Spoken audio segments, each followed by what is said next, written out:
Scene 1, Act 1 of The Tempest.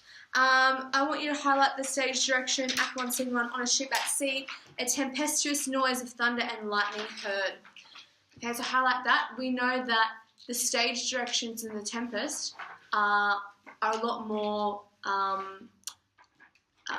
descriptive than in any other of Shakespeare's plays, so it's important that we acknowledge those in our essay, or just acknowledge the role that they serve. As the technology in the Elizabethan theatre sort of improved, they had a bit more, like they could do a little bit more in terms of effects and whatnot. And so why I want you to highlight that is that, like, essentially what purpose does the Tempest serve? As in the play? Or? The storm, sorry. As a catalyst? Yeah, a catalyst for what? The discoveries. Or the soon-to-be shipwreck. Yeah, the shipwreck. It starts the Prospero's plan in motion. It's stage 1, okay? So I've just highlighted a tempestuous noise, and I wrote suggest adventure, catalyst for discovery. The first part is the boatswain and the master are trying to deal with the storm, and then the lords come up, or the nobles, come up, and what are they doing? Interfering. They're just getting in the way, okay? And then the boatswain says, when the sea, I'll be patient when the sea is hence. What cares these roars for the name of king? So what cares these waves in the storm for a king? Nature doesn't care about that. True cabin sons, trouble us not. So it's not the way that he would usually speak to a noble, but given the situation, that's how he's talking to him. And then Gonzalez says, good, yet remember whom thou hast aboard. So the political hierarchy is still in place on the ship, but it's brought to light the fact that no hierarchy or no monarchy can interfere or can be a force to silence nature. Like, so that's their theme of man versus nature. You might want to put that down. So I would highlight, this is what I've highlighted. What cares these roarers for the name of king? I highlighted that, and I said politics are useless against the elements of nature. And then highlight Gonzalez and good, yet remember whom thou hast aboard. So he's telling the boatswain to remember that we're nobles, don't speak to us like that. But it highlights to the audience the fact that basically the mariners are the nobles' folly in thinking that they're above the storm and they're above whatever nature can do. You know? If you can command these elements to silence and work the peace of the present, we will not hand a rope more. Use your authority. Is political authority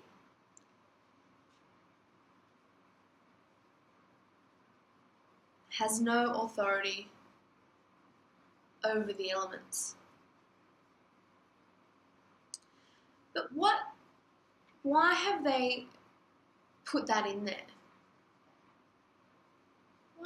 Why have they made a point? Political jack from Shakespeare himself. Yes, it definitely could be that. Was it also the changing times because we're reaching the age of reason, more or less? Humanism, to the point where they begin to see that nature is not always on our side.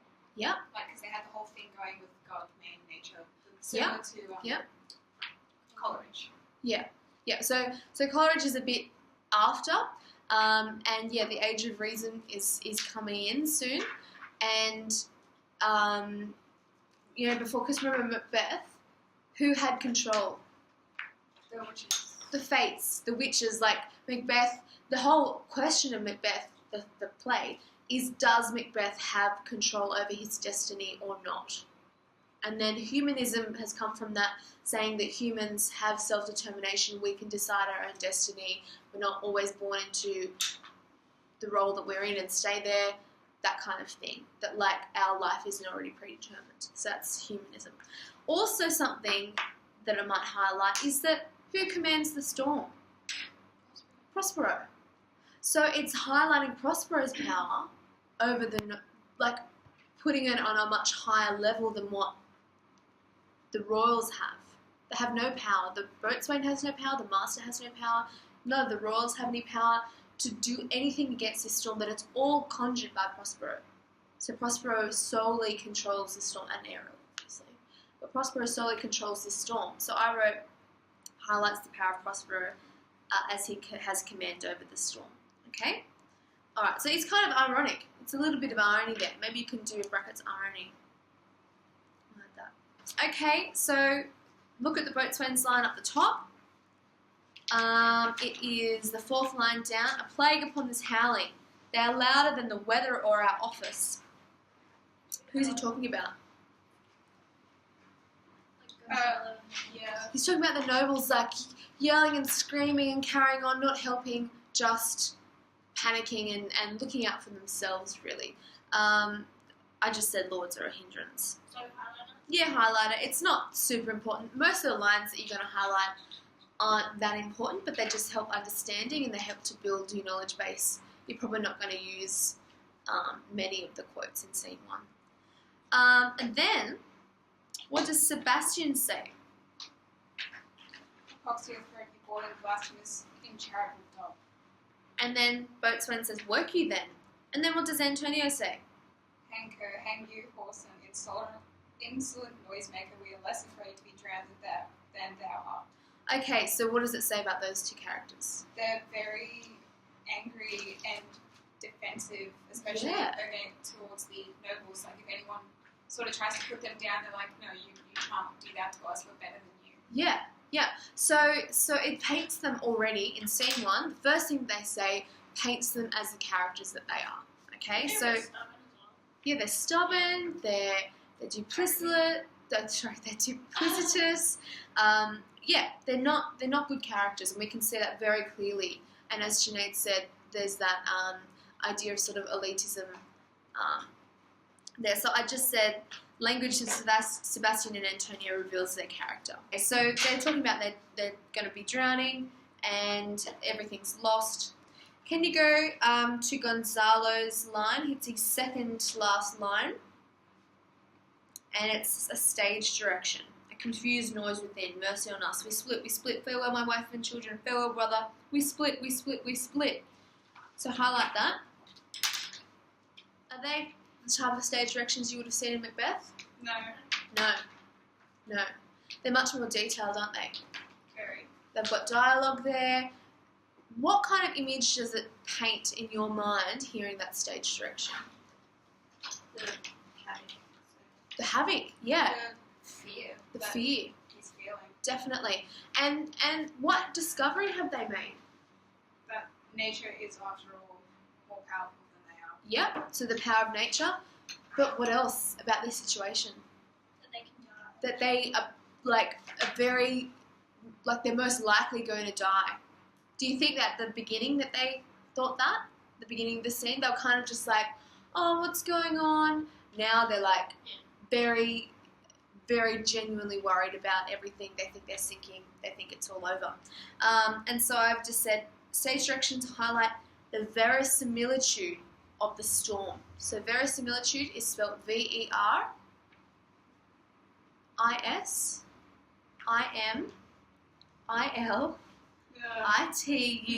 Lots of I's. Is there a synonym I could use? Verisimilitude. So basically, verisimilitude refers to that which is seemingly real. Okay. So you could say the veracity or whatever. So the verisimilitude of the Tempest. It's fake. It's all just in their minds. Like no one, no one's sinking. No one's dying. The ship's safely in the harbour.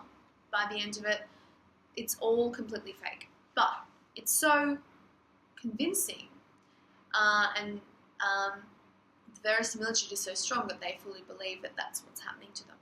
I'll just say it one more time. Stage directions highlight the verisimilitude of the storm and their despair at their discovery of their hopeless situation. Then there's 2 more lines I want you to have a look at. Antonio and Sebastian. Antonio says, let's all sink with the king. Okay, fair enough. That's what they should do.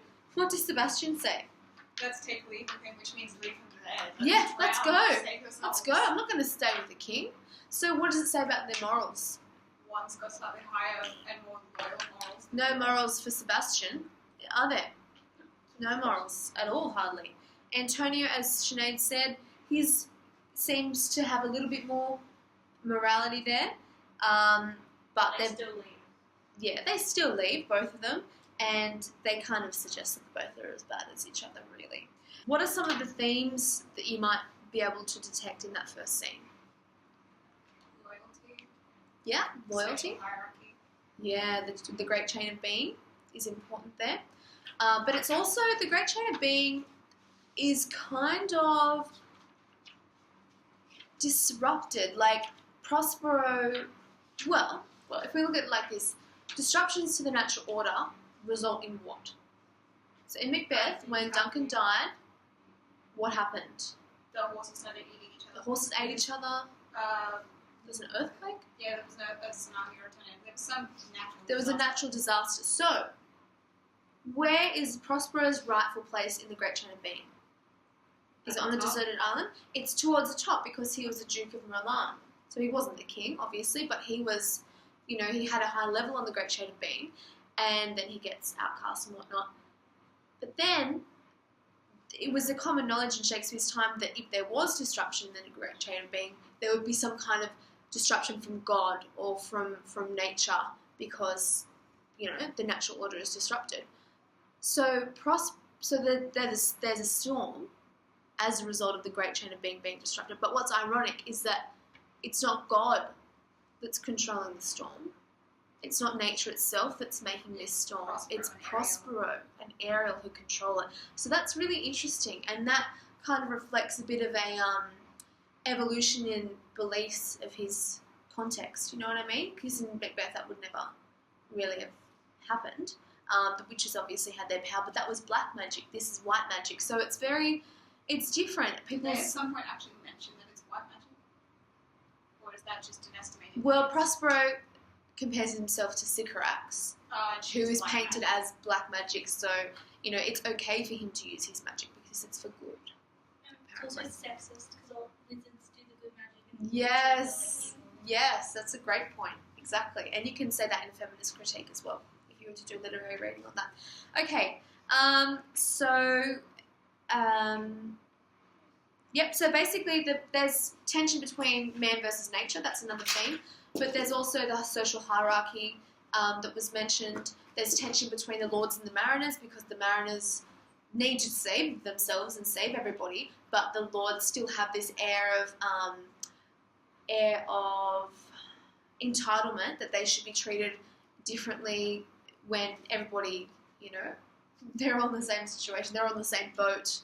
Forgive my pun. Okay, all right. So, and actually, interestingly, the rebellion on the ship was reflective of the rebellion in Shakespearean society. There was a bit of social unrest there with the monarchy, and the whole divine right of kings was being questioned at that time. Like we said, that Prospero is the one controlling the storm now, not God. And so there was a few sort of contextual upheavals at that time, like the 30 Years' War. There was the gunpowder plot. Catholics and Protestants were just like, it wasn't going well in that respect. So this play was sort of made for the people rather than because the monarchy was sort of losing their power a little bit as the world became a bit more globalized. The monarchy, there was a little bit of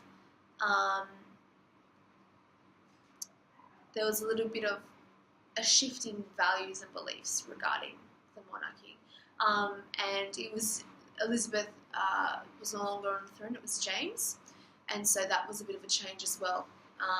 She had a lot of support from the public. James, maybe not so much. Wasn't maybe as strong a leader.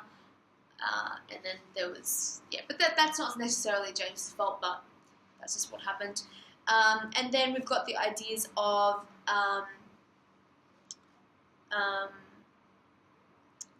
colonialism because of the journeys made to find new worlds, like that idea of discovery there, that the journey of discovery can be challenging, it can be dangerous, it can be life-threatening, whatever. Okay, so there's that kind of idea there.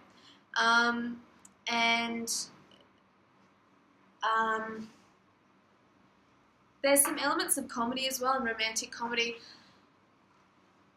And the Tempest also follows Elizabethan romance convention. So this whole castaway in an exotic place idea is one of the conventions of Elizabethan romance. So that's it there. All right. So how can we link it to the concepts of discovery, fresh and intensely meaningful? Because they're not always going to link in every scene. So let's talk about it. Fresh and intensely meaningful. It's fresh, but it's not intensely meaningful. Oh, it's meaningful to the play, but not so much to the characters. Yeah.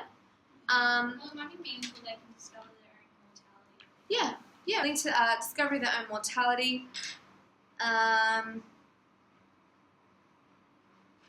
It's not really a discovery of Prospero's power because they don't know that yet, but and the audience don't know Is that. it a showcase of Prospero's, like later on? It is a showcase of his power, but it's not foreshadow. Yeah, you can write that down. Foreshadowing of Prospero's power. And then in brackets, showcase. Yep. Alright, does it have varying ramifications in this scene?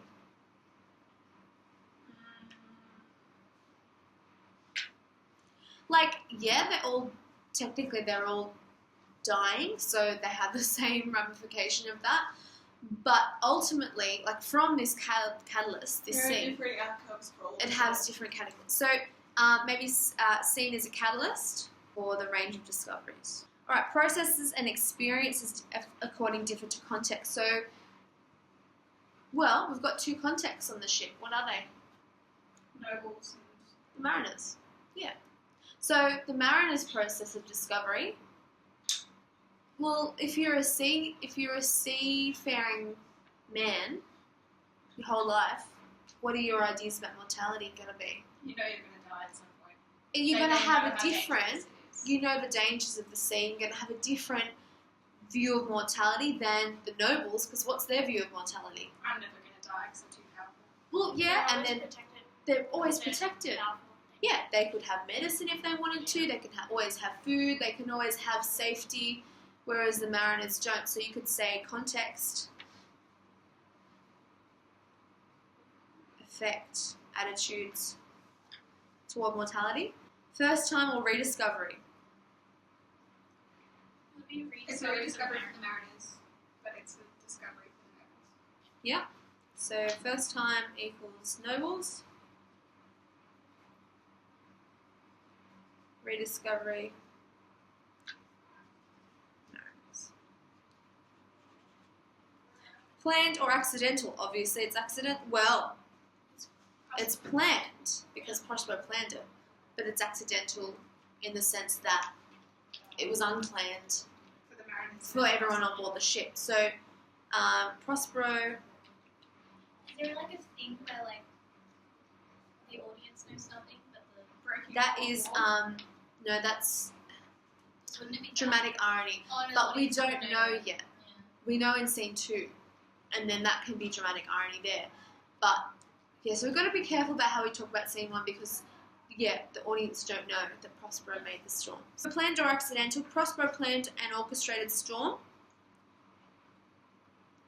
Accidental for ship and crew.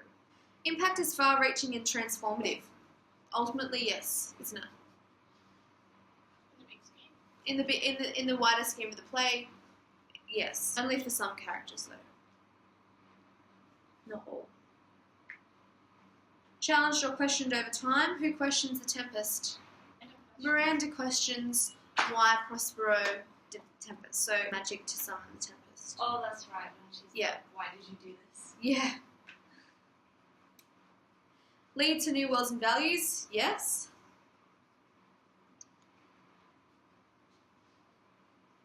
So that would be the island and Yep. change of the Island and change in character. New understandings and renewed perceptions of self in the world. Yes, for some characters. It's only for some characters because Antonio and Sebastian, not so much. Yeah, or to varying degrees. So technique, stage direction. Is that actually a technique of stage direction? Yeah, it's a feature though. Okay. So in brackets, feature. Like dialogue, it's not a technique, it's a feature, but you can use it in the same sort of way. Ownership at sea. And then the other sage direction is a confused noise within, mercy on us. You can just summarise that sage direction. Rhetorical question.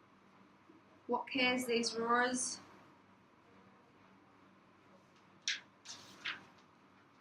For the name of king?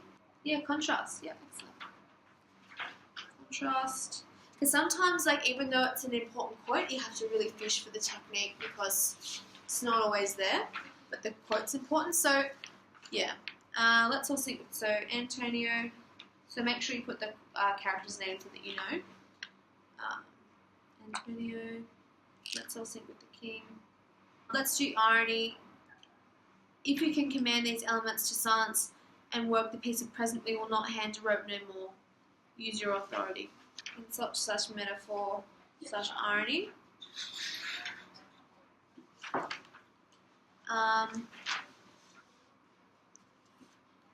So we'll do the boatswain. A plague upon this howling.